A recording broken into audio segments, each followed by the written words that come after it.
Assalamu alaikum wa rahmatullahi wa barakatuh.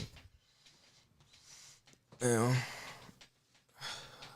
one of the things I know that we all know as Muslim men is that Allah says that the men are the maintainers of the women, right?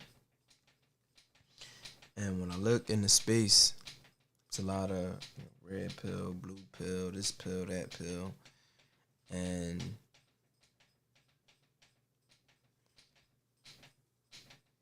us as Muslims, there's really no need for us to be involved in the conversation too much. And as far as the public is concerned, but I'm noticing that.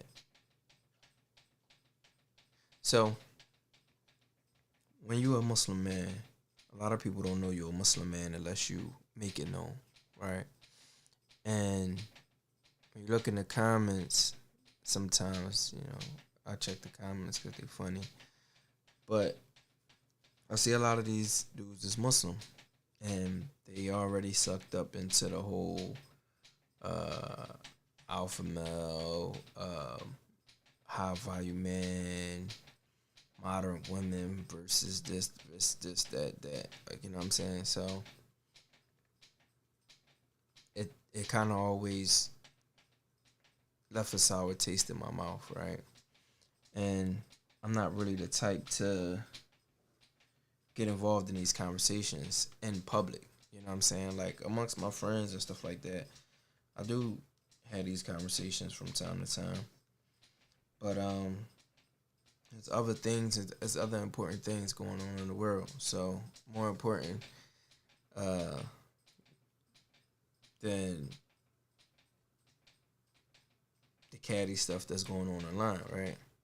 So I thought. But I'm realizing that it's a loud majority of men who probably shouldn't be speaking on a lot of these issues.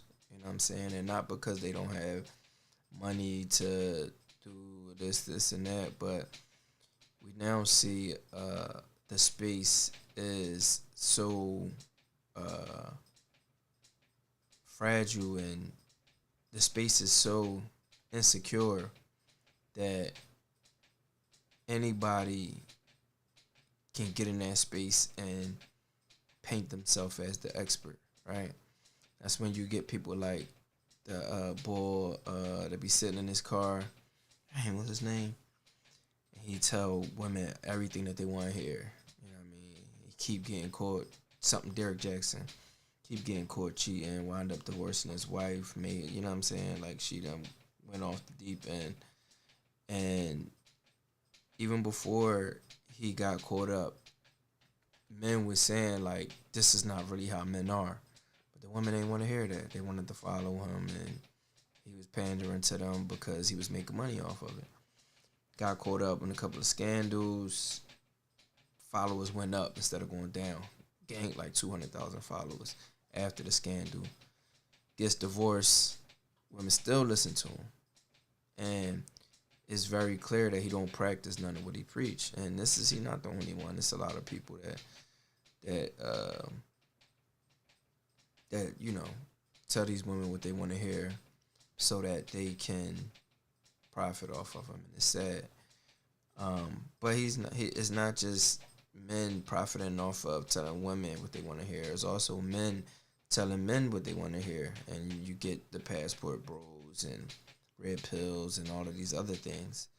And it's sad because some of the men that do know and that would give better advice are not in the space because the mentality that man has is not one that's going to be put on Front Street.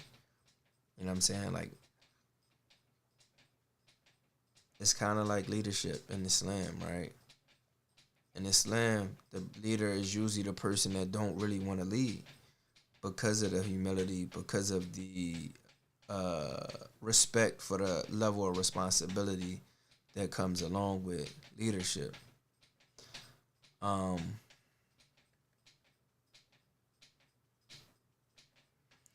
So where am I going with this? Us as and I'm mainly talking about our space, um, but even amongst the other Muslim communities, you have men that's jumping into the spots like this bull Mati, and I think that's his name. And it's like some of the stuff that I hear him saying, is astaghfirullah, is not only completely wrong, but it's uh, very divisive and very provocative. And as Muslims, we shouldn't be doing that. We shouldn't be putting out. We shouldn't be making these grandiose claims and putting out information that is sole purpose is to cause controversy. That's a fitna. Controversy is a fitna. And especially when you're doing it intentionally, controversy can be very much a fitna. And I just make dua that Allah guide these people. And it's not just that, man. You got these other dudes that's attacking Sheikh Uthman. May Allah reward him. This man is not taking money off his channel, giving dawah, calling people to Islam. And you got these people that's two different groups. You got the Salafi people who are saying, oh, is he Salafi? I don't think he's Salafi because of X, Y, and Z. And then you got the other group, the Atharis, that's like, oh, yeah, he is Salafi and he doesn't have he doesn't, his Arabic is weak. And, these Salafi guys are and just causing a fitna, man. I really want, and this is just advice as a reminder for myself first, but some of these dudes that when you give dawah, a lot of times your character is what leads your effort. So if you have bad character, bad akhlaq, you can be given some good advice, but it's not going to be taken well because of your bad character. And these dudes need to realize that. Like, you just spent all this time in school, University of Medina, schools in Yemen, schools in Egypt. You spent all this time learning, strengthening your Islamic knowledge, gaining beneficial knowledge, and you're not benefiting from it. You're not benefiting from it. And that's a tragedy. And that's going to lead. We all know what Allah says about the person who seeks knowledge for selfish reasons. Did you seek knowledge so that you can go then criticize people and say, oh, his Arabic is wrong. He said, wa'aina,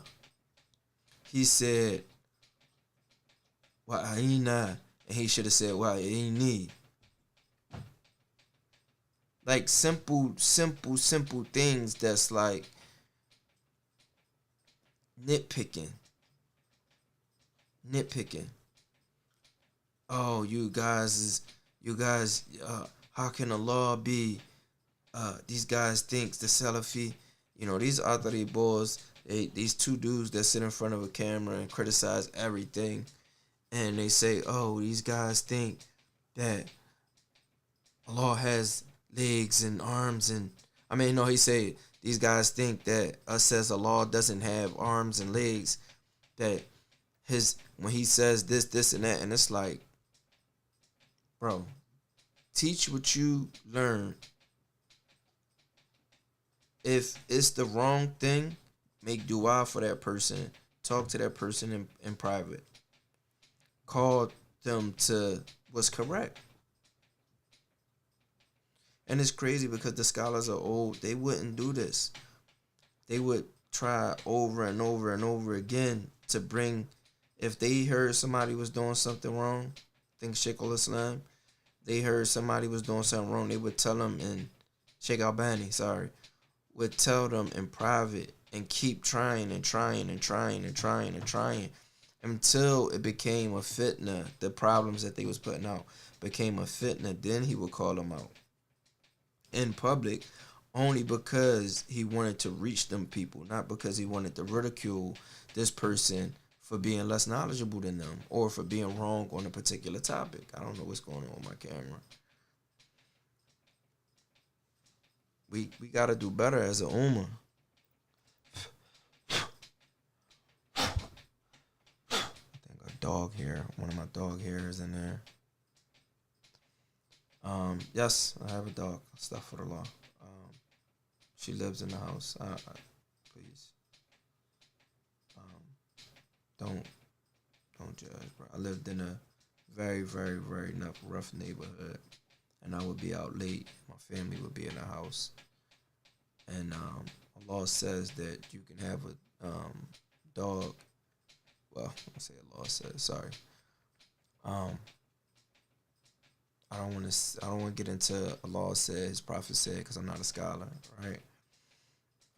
And I can't think of the exact reference, but in Islam we are allowed. At one point, she was a trained guard dog, and training wasn't really that good, but she did scare off somebody. One time somebody pushed in our window at like 4 o'clock in the morning and tried to come in the crib. I mean, I was home at the time. Heard it, looked at the cameras, grabbed the tool, went downstairs. She had already scared them off. And she actually was about to jump out the window after him. But, I got down there in time, alhamdulillah. So, that's another topic. But I just wanted to clarify that before anybody start jumping in my comments. Talking about, you can't have a dog, da, da, da. That's between me and my Lord. I think about that all the time.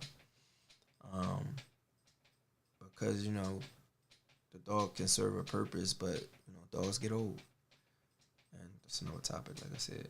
But we have a responsibility to hold each other accountable. And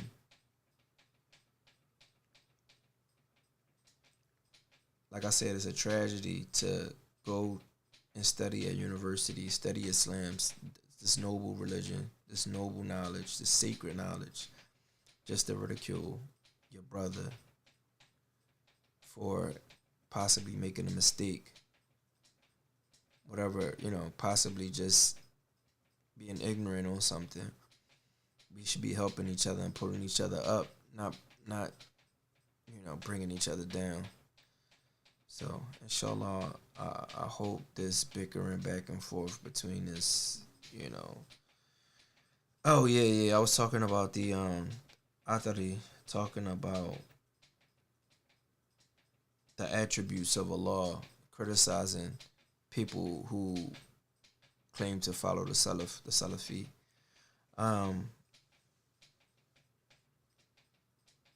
Saying that from what I heard from these two brothers, they believe that Allah has like actual limbs, and they use whatever information they use to support theirs. We use whatever information we use to support ours. We say that Allah has certain attributes that fit His Majesty, and we don't get into what His arms look, what His limbs look like, how does He hold things, how does He see things, you know what I'm saying? And they believe that Allah, because Allah says that, for instance, He holds things in His hand, then they'll say that He has a hand, like we have a hand. Astaghfirullah, a'udhu billahi minash shaitanir rajim. Astaghfirullah, though, because it's plenty of evidence that says Allah is nothing like His creation. So, and that we can't even imagine Allah. If I can imagine what a hand is, then I know that Allah's hand is not like my hand. But these dudes studied at university, and I mean, as far as I know, they studied and with teachers and things of that nature, and they probably have their evidences just like we have our evidences. And we shouldn't get into the whole back and forth and criticizing people in public. Let's get back to modesty. A lot of times we like to focus on the women being modest, but Islam calls for men to be modest as well. And these men, basically getting back to the topic, these men out here, Islam is a religion of balance, right?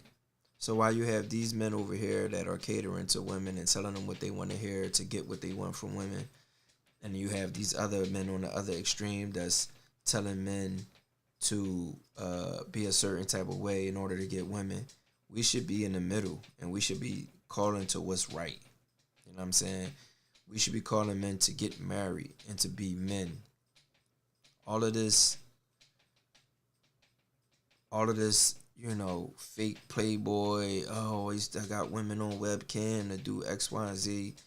I got, you got to do this. You got to run through a whole bunch of women before you get married. And you listening to that podcast and this podcast, and now you want to make your own podcast and try to tell men what a lot of these dudes only started getting women once they social media, once they start making money. Even when it comes to somebody like Kevin Samuels. When it comes to somebody like Kevin Samuels, why he's so dangerous, right? I mean, and a lot of the things that he said, I'm not going to say it wasn't wrong. But something that's the reason that a person like that is so dangerous, but besides the fact that he says a lot of divisive things and that he says things for shock value, is the fact that, and he's even said this himself, he went from being somebody that was overlooked by women, which tells me that this gave him a type of chip on his shoulder once he put himself in position to be able to get women. So you basically is one of those people that went from zero to hero, and now you have this outlook of women because when you feel like you didn't have anything to offer, when you was insecure about what you had to bring to the table, and women wasn't interested, and now that you have money, you feel like you can be disrespectful to women, or you can tell women, whatever you want, and that's unfair. I think that's unfair because a lot of us men who didn't have money before and don't have money now, or a lot of money that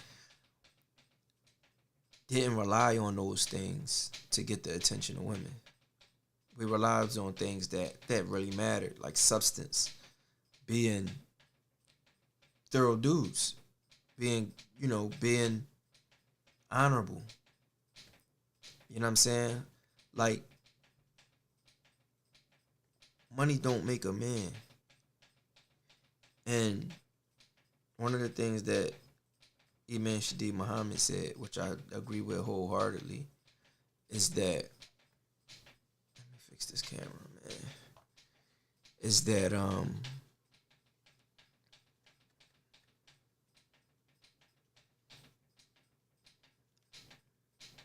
you can't pause it, can you?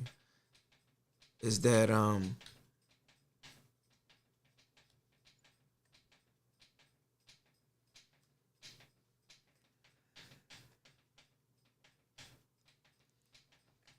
one of the things Imam Shadi Muhammad said, that high value men are men with high values. That's the realest thing. That's the realest advice that you can get right there. It's not about all of these other things. It's about what you holding yourself, the things that Islam tells you to hold in high esteem. Having values that you won't sell for fame and attention, or for publicity, or for 1 million followers, for 100 likes, or whatever. Having high values make you a high value man, and that's the main point. You can't take your advice from some dude who basically was a, I don't want to call him, say a nobody, because we all somebody, but didn't find value in themselves until they gathered the things that society pressured them to get in order to be valuable. If you feel like you have to go out and accumulate all of these material things before you have value, then you're not the type of person that should be given any advice. And a lot of these dudes, like Fresh and Fit, and that want to make women cry on camera, are cowards. Point blank simple. These are cowards who started getting a little bit of money and who sold their soul for a little bit of fame and now make a living off of breaking women down. Yes, the women are lost. Our women are lost. That's partly our fault as men. And we have to reel them back in, not by slutting them out, but by marrying them. Put this on manual. Yeah, not by slutting them out, by marrying them.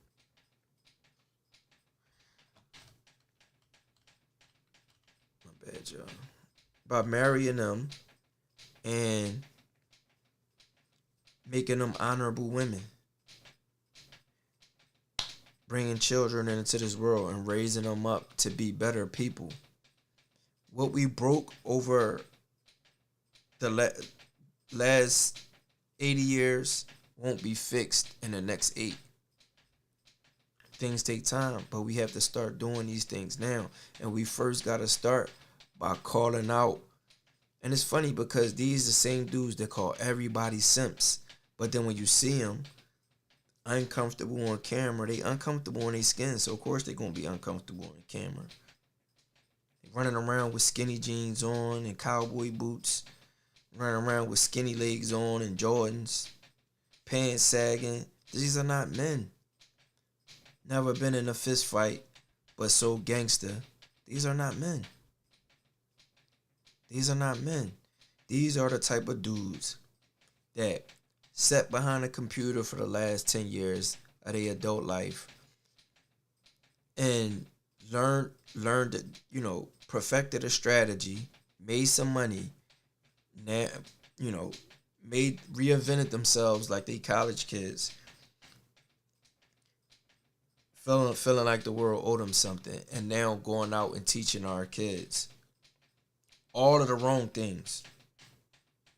All of the things that they thought that they needed in order to get to their position or in order to get basically women. A lot of times, everything that men do is motivated by women in a sense. And it should be motivated by Allah. A lot of times, the cars we drive, the clothes we wear, the way we walk, the way we talk, all of these things are guided by women because we want to attract the perfect mate. But that shouldn't be the case. There's only one thing that we need, and that's Allah. If you can't be faithful to Allah, then you won't be faithful to a woman. And I want to say to the non-Muslim women who messing around with these Muslim dudes, that's like, if a Muslim messing with you, he probably not praying 5 times a day. He probably not putting his Lord first. Let me just say that. I don't want to make random assumptions, but he's not putting the law first because there's no boyfriend and girlfriend in Islam, for number one. Yes, we all make mistakes, but if we planning to make a mistake, that's only planning for disaster. If I'm Muslim and I eventually plan on doing what I'm supposed to be doing, and right now I'm in a bad place. Hold on. Bismillah.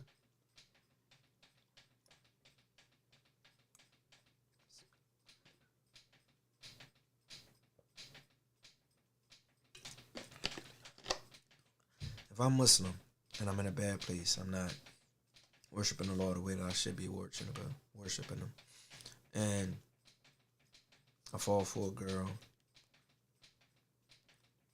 she become my girlfriend. In the back of my mind, I'm thinking, I know this is wrong, man. I gotta be hold firm to my Islam. that thought is not going to allow me to go but so far with this woman. There's only but so far I can go with this woman, because at some point, now a lot of people going to say, no, but you can marry women of the book. These are not women of the book that we're dealing with. They believe in triune God. Allah says don't say three, and they say three. So are they women of the book?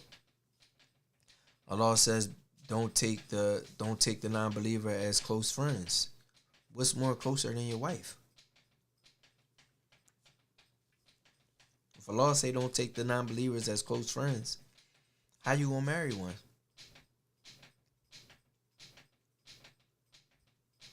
A lot of times we see this in both in the black community and in the immigrant community, where we just love going over these non-believer women because they don't have any high expectation like the Muslima. See, the Muslima knows her value, so her expectations is going to be up here. And a lot of these men, because they weak men, like what I'm talking about now, they don't want to have to reach. They don't want to have to get that fresh, perfect fruit. That's all the apple that's all way at the top of the tree. They want to get the easy ones to get that they don't even have to extend their arm all the way. They can just take a basketball, throw it at the tree, and they're going to fall to the ground. It's not the best, but it'll do. It'll do. As opposed to that Muslima that's all the way at the top of the tree, you're going to have to strategize and bring something to the table. Bring some tools and equipment to get that apple at that top of the tree. A lot of these dudes don't want to put in that work. And it's unfortunate. It's unfortunate, and it's leaving a lot of our Muslims unmarried. And because of that, a lot of them are starting to stray. And not stray away from Islam, but they starting to stray and think like feminists and think like, radical feminists for the most part. And accepting LGBTQ and all of these different things. And we losing the rings. We slacking in our macking. Now they don't want to be co-wives and all of that. We gotta man up. We gotta toughen up, and we gotta come in from the rip and say, listen, right now, I'm gonna marry you. I'm gonna put all my resources into this part, but eventually, I'm gonna step my game up and I'm gonna take another one. You gotta let them know that from the rip. And if you wanna, you can put it in your contract, but I'm putting it in my contract that when I get to this point, I'm getting another one. If you want to divorce yourself, that's on you. Or if you don't want to let her out, listen, if you want to get into this marriage, that's what you have to agree to. And ain't no ifs, ands, or buts about it. Either don't get into the marriage or start preparing yourself for a co-wife. Bottom line. But time for us to man up. And these dudes, they don't want to reach that high to get that Muslima. So I was talking to the non-Muslim women. So the non-Muslim women, you gotta be thinking in the back of your head like, he thinking, he's such a good dude. He got manners. He got this. Yeah, he Muslim. He should have manners, but he's not putting his Lord first. And you gotta have a strong foundation. And whatever foundation you gonna have. If you're not family, you don't have family structure as a foundation. You know what I'm saying? You don't have religion as a foundation. Ain't nothing. It's only really religion. Either you're going to be Christian and get married and have that. Because the whole thing about it is, as Muslims, we striving to have ihsan. Ihsan is, like in the hadith of Jibril, is knowing that Allah sees you. And even that if you don't know that, is moving in a way that I don't want to mess it up. But you have to move in a way that you don't want, that you have to know that Allah sees you, basically. You have to worship as if you're right in front of us. That's what we all striving to. And waking up to, and I was there. I'm not judging nobody. I was there. You know what I mean? And I love my ex. I miss her, but I had to get out of that situation because she wasn't Muslim, And I couldn't keep living my life as I strengthened my relationship with Allah and came back to Islam properly, because sometimes your environment can throw you off. I realized that it wasn't nothing I could do. Either you're gonna be Muslim or I got to go. And that's how we gotta be. I got to go. You know what I mean? I found me something better. I'm a Muslima. You know what I mean? Somebody that believes in Allah. It's the best you can get. It's the best thing of this world, the Prophet said. Is a righteous Muslima. And I ain't look back. You know.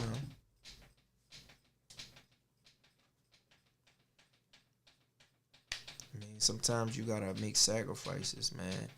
And that pain, you might have to live with that pain for a long time. But it's like the name of this channel, Between Fear and Hope. Gotta stay between fear and hope. Gotta stay between fear and hope, man. And we gotta get back to being men. Gotta get back to being men. You know what I mean? Can't be these little twerps that's out here picking on women for fame and